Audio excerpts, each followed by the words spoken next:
p.m. Central Daylight Time. At 5:27 p.m. Central Daylight Time, a severe thunderstorm was located 5 miles northeast of Henrietta, moving southwest at 10 miles an hour. Expected hazards include 60 miles an hour wind gusts. This is a radar-indicated threat. The following impacts are expected. Expect damage to roofs, siding, and trees. Locations impacted include Henrietta, Bellevue, and northeastern Lake Arrowhead.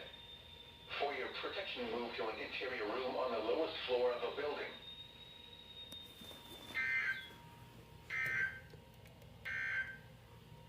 A strong thunderstorm will impact portions of central Clay County through 6 p.m. Central Daylight Time. At 5:13 p.m. Central Daylight Time, Doppler radar was tracking a strong thunderstorm 5 miles Yes, if I can go it. moving southwest at 10 miles an hour. Why were you making weird noises? And yes, I did get a new radio, a Sony Dream machine, at a Goodwill.